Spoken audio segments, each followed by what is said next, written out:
Kiranya dapat menjadi penyemangat dalam kita menapaki hari ini. Sebelumnya marilah kita berdoa terlebih dahulu untuk mohon pertolongannya. Mari. Bapa di sorga, di pagi yang cerah ini kami datang ke hadirat-Mu dengan mengucap syukur atas rahmat dan kasih-Mu, hingga kami boleh menikmati udara segar dan hari yang baru. Sebelum kami melanjutkan aktivitas, kami akan mendengarkan sabda-Mu ya Bapa. Kiranya Tuhan tolong dan berkati, sehingga kami bisa menerima sabda-Mu dan dapat menjadi kekuatan hidup kami. Ampuni dosa dan salah kami. Di dalam Tuhan Yesus Kristus kami berdoa. Amin. Adapun landasan renungan pada pagi hari ini kami ambil dari Mazmur 33. Ini merupakan jatah bacaan hari ini. Adapun judul renungan pada pagi hari ini adalah Andalkan Dia. Andalkan Dia. Bapak, Ibu, dan saudara yang terkasih di dalam Tuhan Yesus Kristus, di dalam hidup ini sering sekali menyuguhkan adanya kesusahan, penderitaan, dan sakit, dan terlebih lagi keputusasaan. Dan yang realistis kelihatannya adalah berkeluh kesah atau melawan, karena tidak ada yang dapat membela kita kecuali diri kita sendiri. Sehingga keluh kesah itulah yang keluar.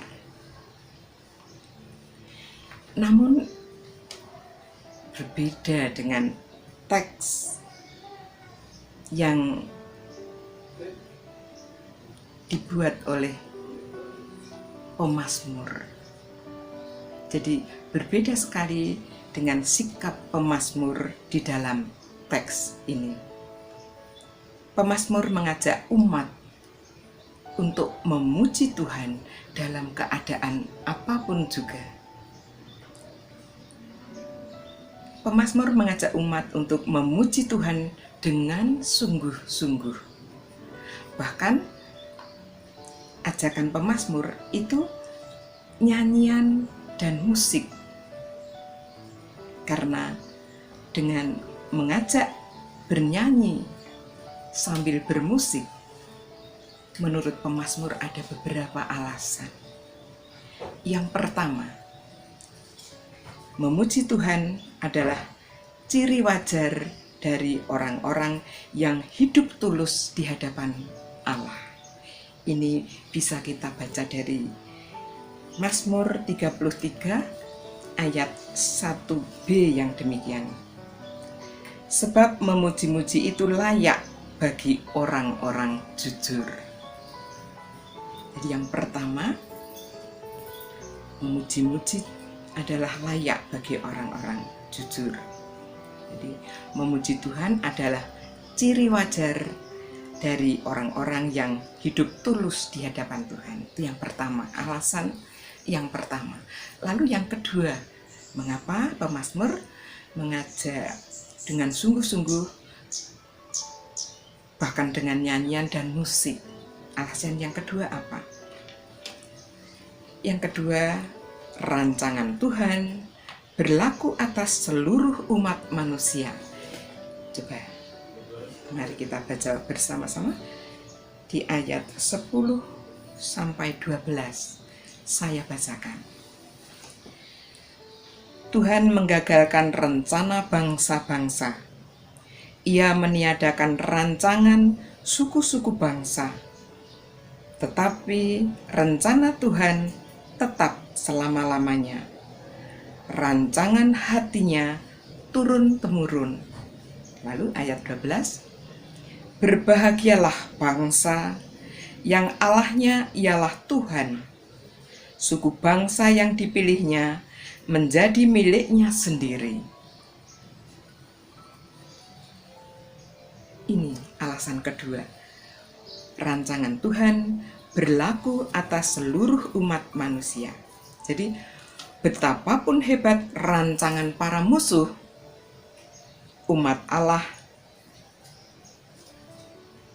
Tuhan mampu menghancurkannya demi kesejahteraan umatnya. Jadi, sebenarnya Tuhan memperhatikan umat manusia. Tidak ada yang luput dari pengamatannya. Ini bisa kita baca di ayat 13 sampai 15. Bahwa Tuhan tidak luput mengamati umatnya. Saya bacakan ayat 13 sampai 15 yang demikian. Tuhan memandang dari surga. Ia melihat semua anak manusia dari tempat kediamannya. Ia menilik semua penduduk bumi. Dia yang membentuk hati mereka sekalian, yang memperhatikan segala pekerjaan mereka.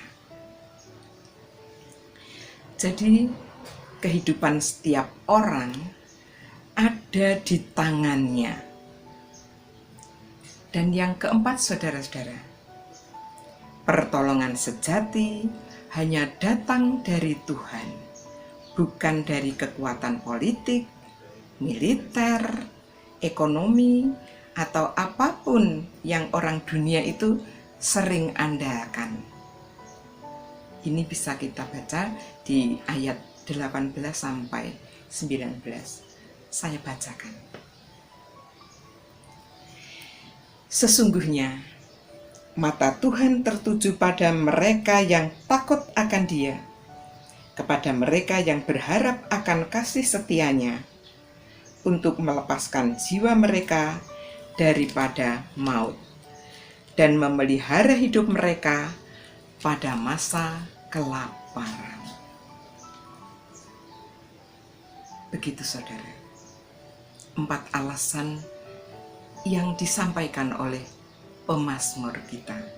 Nah, apakah saudara sedang dalam masa sukar, kesusahan, khawatir, atau putus asa? Ingatlah firman Tuhan ini. Pujilah Tuhan, sebab Ia Allah yang berdaulat atas hidupmu. Ia memperhatikan hidupmu, dan pertolongan sejati hanya datang darinya. Jangan mengandalkan pertolongan diri sendiri atau orang lain. Andalkanlah Allah yang berdaulat atas segalanya. Amin. Mari Bapak Ibu kita tetap andalkan Dia dengan memuji-muji Dia dalam keadaan apapun juga. Amin.